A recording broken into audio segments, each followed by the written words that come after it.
como les habíamos comentado, hoy tenemos mesa de actualidad. Mucho que comentar, evidentemente, muy pendientes de lo que está pasando en Ucrania.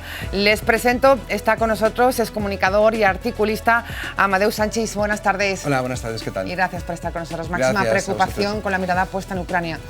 Sí, máxima preocupación porque es un conflicto que lleva ya mucho tiempo, lleva 8 años, es un conflicto que nace de una guerra civil, que es un conflicto nacional, religioso, racial, político, étnico, ¿no? De la implosión que fue la Unión Soviética y bueno, lo que sí que está claro es que no se puede solucionar incrementando más el conflicto, aunque evidentemente todo pasa por la retirada de las tropas rusas inmediatamente, claro, eso sí que... Pues y el alto el fuego, claro. Lo vamos a comentar en los próximos minutos. Les presento también con nosotras, habitual de esta casa, periodista María Josep Serra. Buenas tardes. Hola, buenas tardes. ¿Cómo va todo? ¿Pendientes de Ucrania? Pues pendientes, yo no lo llamo conflicto, yo lo llamo una invasión. Es la invasión de Ucrania por Rusia. El conflicto era anterior, ahora es... hubo unas elecciones democráticas, este señor obtuvo el 72-73% de los votos y era el presidente de Ucrania y en cualquier caso ahora lo que ha habido es una invasión y es un asedio, lo que está sucediendo ahora. Hubo una invasión hace 7 días, llevamos. Ahora lo que está sucediendo para mí es un asedio, porque es que está rodeado... Asedio, conflicto, guerra. Álvaro Errazú es el director de Diario La Comunitat Valenciana. Nos contaba imágenes que le están llegando en exclusiva a Es Diario y la verdad es que es dramático lo que estamos viviendo. Álvaro, buenas tardes. ¿Qué tal? Muy buenas tardes. La verdad es que para mí no es ni un asedio ni un conflicto. Yo creo que es una masacre en este momento de civiles y lo estamos viendo en las imágenes que no vamos a emitir desgraciadamente por la hora que es, pero que nos está llegando al minuto y que esto no es un conflicto entre dos ejércitos, es un ejército que está masacrando a civiles en estos momentos y que evidentemente es una invasión y que evidentemente es difícil de cómo podemos llegar a un acuerdo, pero que no es que lo veamos con preocupación. Yo os pongo un ejemplo muy sencillo. Fallas, Mascletá, Plaza del Ayuntamiento. ¿Sí? Una pancarta en la Plaza del Ayuntamiento. No a la guerra. No a la guerra. ¿Qué guerra?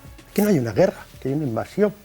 Aquí, por lo menos la bandera de Ucrania, al menos. Esto es como si fuera la guerra del Chad o la guerra de un conflicto en otro país. Pero bueno, esto es una invasión. ¿Pero qué estamos diciendo? No a la guerra, no. Digamos las cosas como son. No a la invasión, por parte de un dictador como es Putin, a un pueblo soberano como es Ucrania. Bueno, pues queda clara también la postura de Álvaro. Entramos en materia. Son 7 días, como decía María Josep Serra, de ofensiva del ejército ruso. Las últimas horas apuntan a que Putin se ha lanzado a intensificar su ataque contra el corazón de las ciudades clave de Ucrania y, sobre todo, Amadeu, lo más preocupante también con armas cada vez más poderosas. ¿Hasta dónde va a llegar? Es la pregunta. Bueno, eso es lo que a mí me preocupa. De todas maneras, es importante matizar, ¿no? En relaciones internacionales se utilizan con igual de peso palabras como conflicto, asedio o guerra porque son similares. Es decir, no que podamos decir conflicto no quiere decir que no estemos diciendo guerra. Hay un conflicto que todos los medios de comunicación denominan conflicto, que es una guerra abierta entre Israel y Palestina, por ejemplo, ¿no? Entonces eso dura más desde el año 1948. Hay un conflicto abierto entre Sáhara y Marruecos, y es un conflicto abierto y es una guerra para los que lo sufren. Es decir, que en Ucrania hay una guerra, evidentemente, además una guerra que nace de una guerra civil muy cruenta, porque no hay que olvidar que el 34% de los ciudadanos ucranianos viven en unas zonas que se han autoproclamado repúblicas independientes porque se consideran rusas y vienen sufriendo el asedio, en este caso, y los bombardeos del ejército ucraniano desde el 2014. Entonces, esa situación, el problema es que como Naciones Unidas no interviene muchas veces donde debería intervenir, pues al final los conflictos... Claro, pensar que Putin, que es una persona que viene amenazando desde tanto tiempo con que va a responder por un lado, a lo que, por cierto, Estados Unidos también ha hecho muchas veces. Hay una película muy interesante, se llama 13 días, ¿sí?, donde la crisis entre Estados Unidos y la Unión Soviética por la crisis de los misiles cubanos, donde Kennedy, con total razón, dice: yo no voy a tolerar y permitir que haya misiles soviéticos a escasos kilómetros de Estados Unidos, ¿no? Algo similar pasa en Rusia y entonces es un fracaso de la diplomacia. Cuando fracasa la diplomacia y fracasa la mediación, empieza el conflicto. Pero eso no se soluciona con más conflicto. Pero ahora nos estás contando la historia. Es que es interesante contarla. Pero es que nos podemos retrotraer, ¿De dónde venimos? Nos podemos retrotraer hasta a 2014. mucho. Pero yo creo que lo importante ahora para mí es, como decía también Álvaro, es decir, es la actualidad. La actualidad, al margen de, es que el 34% otras razones, de los ucranianos apoyan la invasión. Es que eso es una realidad que a mí me desagrada. ¿Que apoyan la invasión? ¿Quiénes? Pues, ¿Un 34% de los ucranianos? Claro. ¿Esas cifras de dónde las sacas? De la población ucraniana. Eso no es cierto. Bueno, vale. Pues eso es como decir, vamos, esos son datos. Es que no he visto ese dato. Es un artículo del País. No he visto ese dato. Es un artículo del País, además el otro día el corresponsal de TV3, que estaba en la capital del Donbass, lo comunicaba. Es decir, pero eso no quita nada. Es decir, no quita la gravedad de lo que estamos viendo. En absoluto, porque hasta el 100% de la población hay mucho. Hombre, pero dicho así parece que esté justificado esa invasión. No. Los que somos pacifistas de siempre, jamás vamos a justificar una guerra, ni vamos a estar a favor, porque somos pacifistas de siempre. Entonces, sería absurdo que estuvieran en contra de la guerra de Irak y estuviera a favor de esta, ¿no? Sería absurdo. Vale, mi pregunta es, ¿te parece bien lo que ha hecho Putin? No. Es que, ¿Qué se hace entonces? Yo escucho muchos que es como lo de no la guerra, ¿vale? Yo soy pacifista y yo no estoy de acuerdo con la guerra tampoco. Es que el problema de estos debates es que si matizas parece que estés con Putin. Para nada. Yo entiendo que vosotros no estáis a favor de los bombardeos en Gaza, eso es una pregunta. Está claro. Luego hay otros conflictos en el mundo. Está lleno de conflictos, guerras abiertas, efectivamente, hay de todo. Ahora está sucediendo esta y estamos hablando de esta. Sí. Y este señor, que además es un señor, Putin, un xenófobo y un conservador, se ha lanzado. Además, es una cosa curiosa, porque la mayoría de la gente en Europa no daba crédito a las advertencias de Estados Unidos. ¿Es cierto? Yo ciertamente, y ningún analista, que lo han reconocido todos los analistas, no se creían que se iba a producir. Que se iba a producir. Estos y resulta, 7 días ya de ofensiva. Efectivamente, Álvaro. ¿qué lo ha hecho? No, yo creo que sí que se lo creían. El problema es que cuando uno dice es mañana y no es mañana, pues a uno le plantea alguna duda. Solo pasaron 2 días, la fecha que dio le plantea fueron alguna solo 2 duda. días. De hecho, los soldados rusos, algunos de ellos muertos en esta guerra, para mí, conflicto, para mí es otro término, en esta guerra, en los WhatsApps, tienen información de cuándo iba a empezar la guerra. ¿Cómo esa información? Porque se lo enviaban, esa información, lógicamente, pues a los familiares. Y la guerra, ellos tienen comunicados de la guerra, de que va a empezar un día incluso antes de que Putin ya lo anuncie. Un día antes ya esas los fuerzas servicios de inteligencia americanos lo sabían también, eso está claro. Ya lo conocían. Se comunicó además. O sea, claro. Yo creo que no a la guerra, y pacifistas somos todos. Es decir, yo creo que aquí no hay escalas, ¿no? Es decir, nadie quiere la guerra, todos queremos la paz, ¿vale? Otra cosa es cómo actuamos ante una situación como la que hay. Y está muy bien hablar de la historia, está muy bien, pero la historia no justifica lo que está pasando. Ni lo he querido justificar, ¿eh? No lo digo por ti, Amadeu. Hago un análisis global, no me estoy refiriendo a tu intervención, una global. Por lo tanto, en estos momentos lo que hay que es tomar decisiones. ¿Qué decisiones tomamos para intentar evitar? La vía diplomática, por supuesto. Y para que no se adentre más en Europa. Innegable es que al la final vía diplomática. Pero al final, ¿cuál es el sentimiento que uno tiene? Que el pez grande se come el pequeño y no puede decir nada. Eso es un poco el sentimiento que uno tiene, ¿no? Que es lo que está haciendo Rusia con Ucrania. Claro. Hoy también saltaba la noticia. Ha amenazado a Finlandia, si quiere entrar en la OTAN, ha amenazado a todas las repúblicas bálticas que están alrededor, que están con miedo también. Es decir, es que es un avance y cada vez más violento. Bueno, ¿qué va a hacer España? Hoy el presidente del Gobierno lo dejaba claro, ha rectificado y anuncia que España va a entregar material militar ofensivo a la resistencia ucraniana. Escuchamos las declaraciones del presidente Pedro Sánchez. Señorías, España siempre ha entendido que este ataque es a Europa, a sus principios y a sus valores. Y por eso siempre hemos defendido acciones coordinadas a nivel europeo, no un sumatorio, como nos recordaba ayer el alto representante, de iniciativas de cada país. Por eso apoyamos la activación del Fondo Europeo para la Paz, para la entrega de armamento defensivo y ofensivo por parte de la Unión Europea a Ucrania. Y quiero recordar además a sus señorías que España es el 4º donante de este fondo. Esta ha sido mi posición, ha sido la posición del Gobierno de España. y creo además que es la adecuada. Lo creo firmemente. A una amenaza europea debemos dar una respuesta europea, coordinada, unida. Es lo que nos pidió el alto representante Josep Borrell, y a esa llamada España respondió al instante. Pero como veo que hay grupos que ponen en cuestión el compromiso del Gobierno de España a este respecto, y para mí y para el Gobierno de España es tan importante, tan fundamental la unidad de todos, quiero anunciarles también que España entregará a la resistencia ucraniana material militar ofensivo.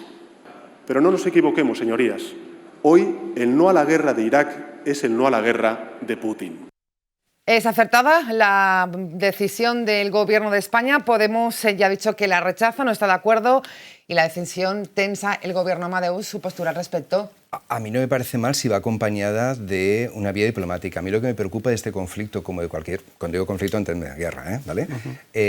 Imaginémonos que cuando la guerra de Irak hubiera habido algún país que hubiera armado a Irak frente a la invasión de Estados Unidos. Hubiéramos tenido una situación mucho más complicada que la que se produjo. ¿Vale? Y bueno, aquello después derivó en lo que derivó. Aquello fue una locura, efectivamente, de tres señores. Pero me refiero que yo, en aquel momento, lo que más me preocupaba era que Rusia podía intervenir armando a Saddam Hussein frente a Estados Unidos. Podía haber ocurrido, ¿eh? Sí. Podía haber ocurrido y gracias a Dios no ocurrió. Entonces, no me parece... A ver, siempre me parece mal que se amen a los dos bandos, pero también es verdad que si hay un bando que se ve agredido, tú tienes que responder también ayudándolo. Ahora bien, nos equivocamos mucho, precisamente, María José, por lo que tú decías. Si hay un conflicto internacional planteado que amenaza a otros países, que además algunos son miembros de la Unión Europea o de la OTAN, como además son neutrales, por cierto, ¿no? Como es el caso de Finlandia o de Suecia, yo creo que lo que es un clamoroso silencio es el de Naciones Unidas. A mí me parece ya que están tardando en evitar que sea una nueva Yugoslavia, pero con un matiz. Y acabo, con un matiz. Es que lo ha vetado Rusia. Rusia, es que claro, ellos están llevando las cosas, están llevando las cosas por la vía diplomática, por eso, pero hay que continuar presionando. No hay que olvidar que las sanciones a Rusia económicas son unas sanciones muy duras para la economía rusa, que por cierto son un boomerang también para la nuestra. La cultura valenciana, sabéis que donde más se exporta es en Rusia, lo cual es un problema también, y por eso yo abogo porque al final haya una solución diplomática, pero porque es la primera vez en la que hay una potencia nuclear invadiendo otro país en Europa, y la respuesta no puede ser solamente armada, porque no es por nada. Saliéndose Reino Unido de la Unión Europea, solamente Francia dentro de la Unión Europea tiene un ejército con capacidad, y por tanto al final tiene... El Reino Unido también... Claro, pero digo porque entonces tiene que intervenir la OTAN, y entonces son dos potencias nucleares. Y eso, o hay una intervención diplomática o acaba mal.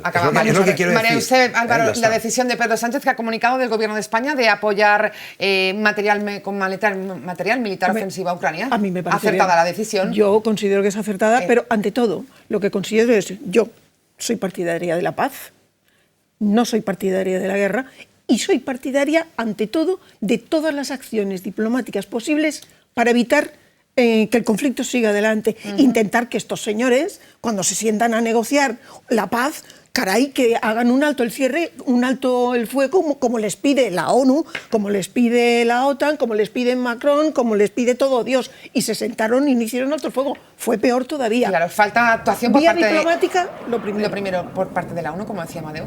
Sí, por supuesto que sí. El problema de la ONU es que hay países de veto.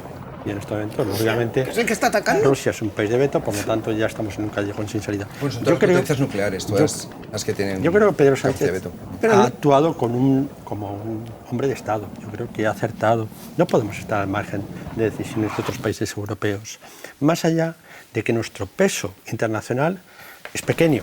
Es pequeño porque no somos un país de cara a otros países, a otras grandes potencias, fiable.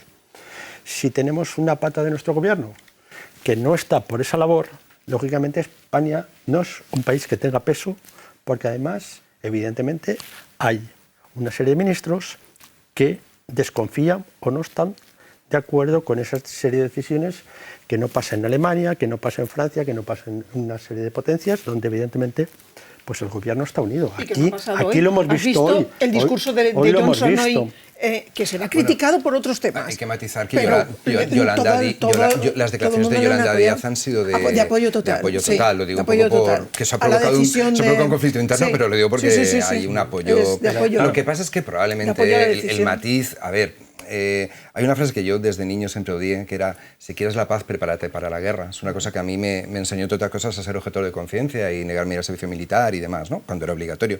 Porque he entendido que para prepararte la paz tienes que hacer la paz. Sí, es decir, señor, si no, estoy de al final... acuerdo. Y sobre todo porque hay armas nucleares. Es decir, esto no es la guerra de Yugoslavia. Porque en la guerra de Yugoslavia, recordad que incluso al final la OTAN pidió que los rusos intervinieran para que los serbios se controlaran. Aquí el problema es que hay un alejamiento de las dos grandes potencias que a mí me preocupa porque refuerza el terrorismo yihadista. No hay que olvidar que el terrorismo yihadista sí que tiene a todo lo que es la OTAN y Rusia en sus objetivos. De hecho, Rusia es el país que más atentados yihadistas ha sufrido, por encima incluso que Estados Ucrania Unidos. Tenía y todo eso armas, me preocupa, ¿no? También Ucrania tenía armas nucleares. Yo, por ser objetor, que yo también he sido objetor, Y ahora os explico, ahora explico no el me tema. siento más pacifista que una persona que ha hecho la mili. No, lo que quiero decir es que para que no hubiera dudas, que matizando, quiero decir que en ningún momento se justifica lo que ha hecho Putin. Si no lo decía por eso, lo decía porque parece ser en el debate. Los debates, a veces, estos debates son muy complicados, pero cuando pones un matiz, alguien te dice, y puede pasar, ¿pero apoyas a Putin? No. Pero para que nos entiendan... Yo creo que queda claro, Amadeu. Pero por eso lo decía, lo decía. Apoyas una invasión, apoyas una invasión. Por eso, no, para que nos jamás. entiendan los televidentes. Ninguna. Aquí Rusia ataca porque está convencido de que el resto de países va a dejar hacer. No, y perdona, de que por- va a y por lo liberalizar tanto- un país, y por lo a tanto, desnazificarlo. Ataca a un país mucho más débil desde el punto de vista militar, Sí. donde lo va a tener, ellos pensaban que Mira, lo va a tener un va poquito como- más fácil, a lo mejor lo tiene más complicado.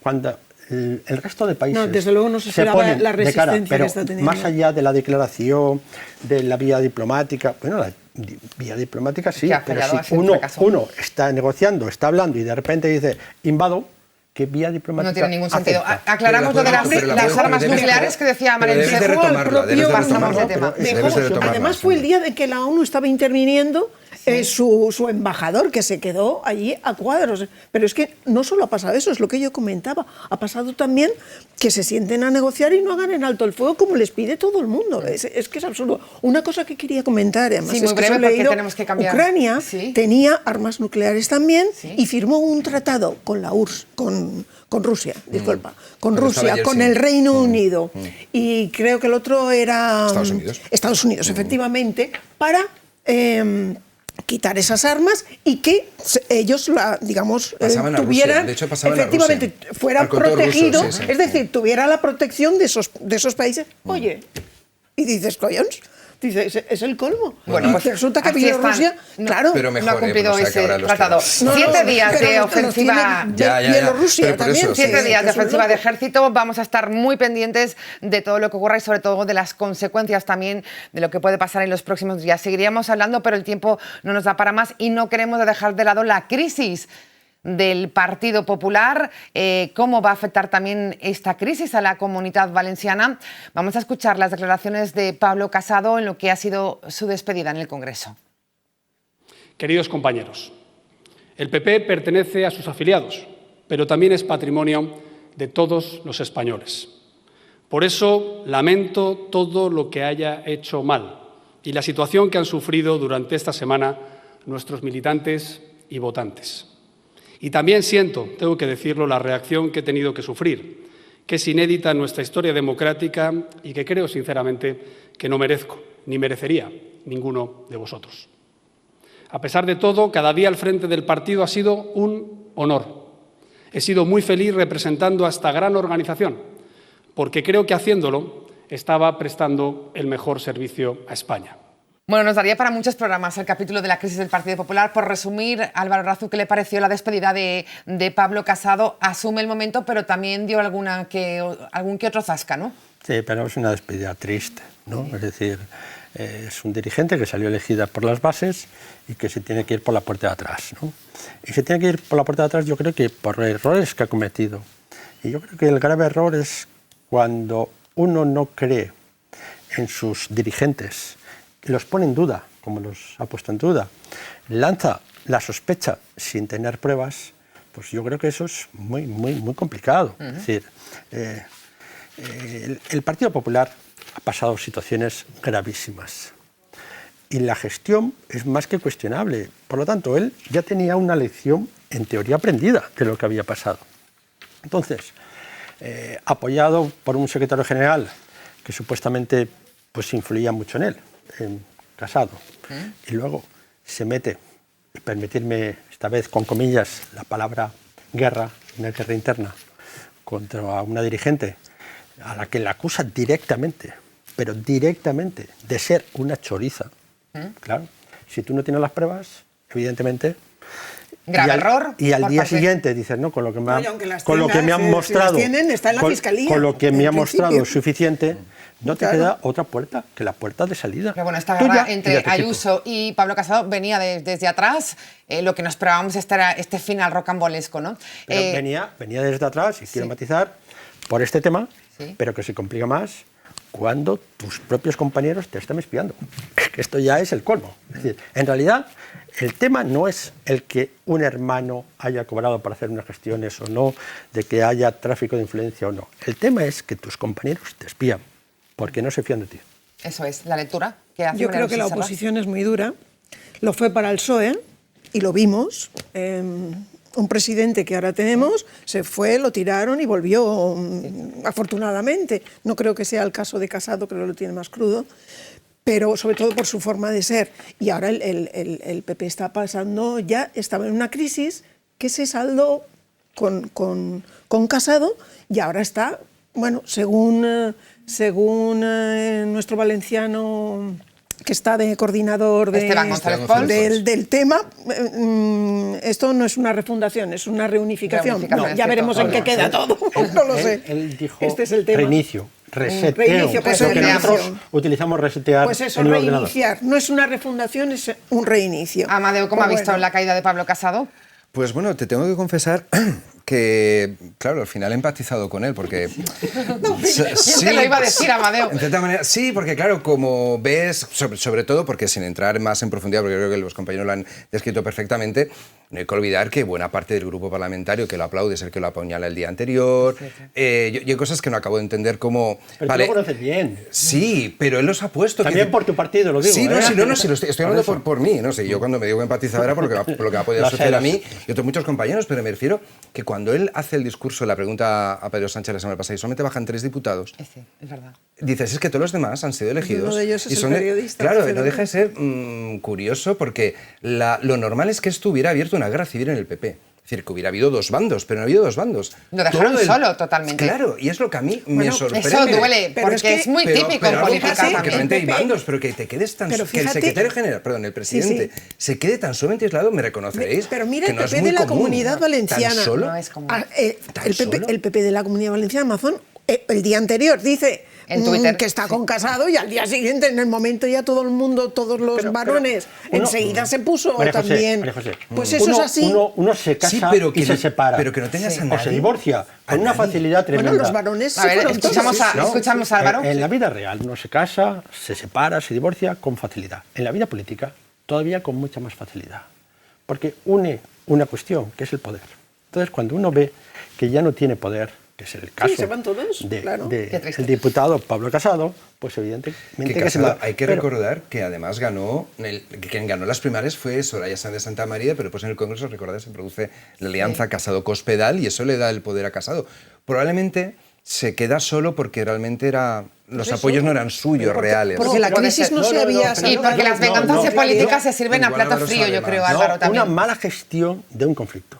Cuando hay un problema. Para ti lo esencial ha sido lo de Ayuso. No. entonces. Lo esencial no solo es lo de Ayuso, sino cuando uno tiene un problema, depende de cómo lo soluciones, sale Reforzado, ¿no? fortalecido o no. Vamos, Su caso fue el de error tras error tras error.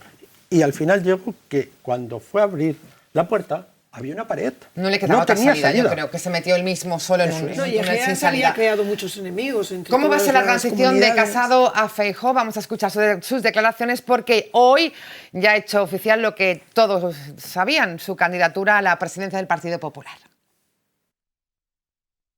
A las 6 de la tarde, pues efectivamente vamos a comparecer y previamente me reuniré con mis compañeros porque creo que es como debo de hacerlo y a las 6 de la tarde pues tomaré una decisión precipitada en las últimos días o semanas, pero meditada también en los últimos años, ¿no? Por tanto, hay, digamos, una combinación de de meditación y de precipitación, aunque parezca contradictorio, pues en este caso es así.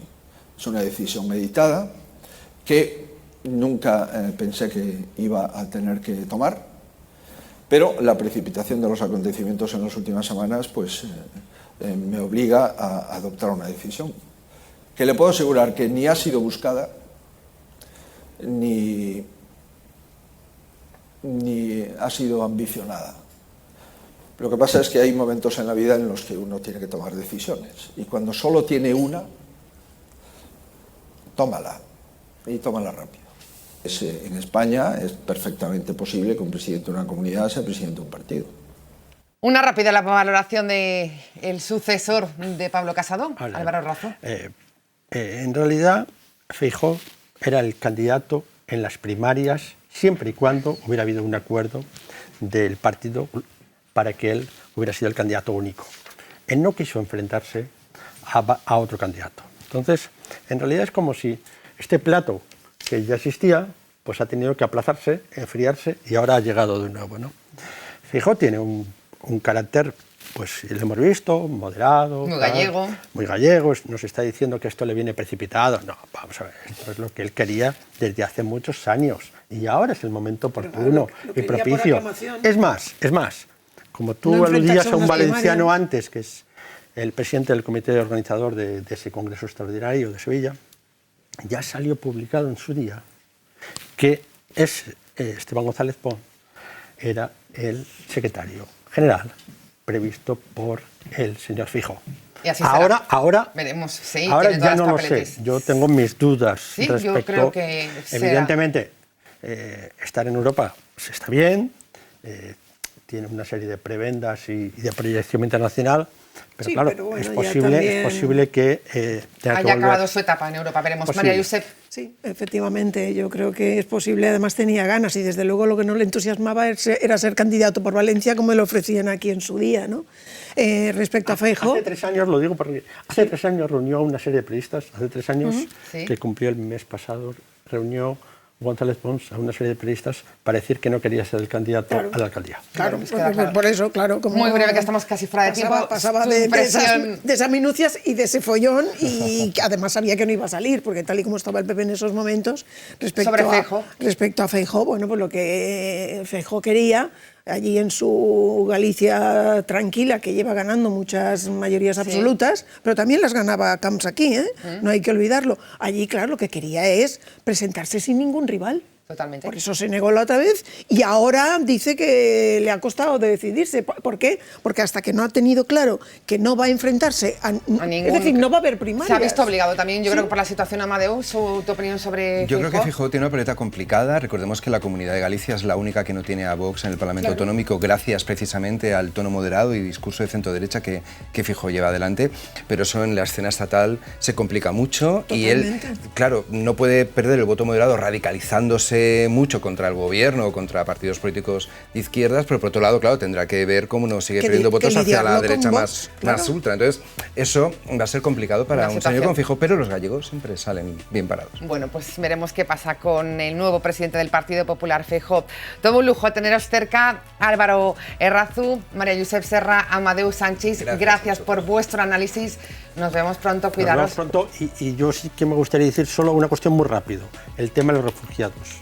Intentemos ayudar desde la comunidad en la medida de las posibilidades, porque tenemos un desastre más allá de lo que está pasando en Ucrania, sino la cantidad, los miles, millones de ciudadanos que tiene que venir y que nosotros tenemos que ser uno de los países de acogida y tratarlos lo mejor posible ante esta situación. Bueno, pues hemos demostrado en muchas ocasiones que somos un pueblo solidario. Gracias a los tres, buenas tardes. Nos vamos a publicidad, pero no se vayan, regresamos, todavía nos queda mucho por compartir contigo. Valencia en abierto, hasta ahora mismo.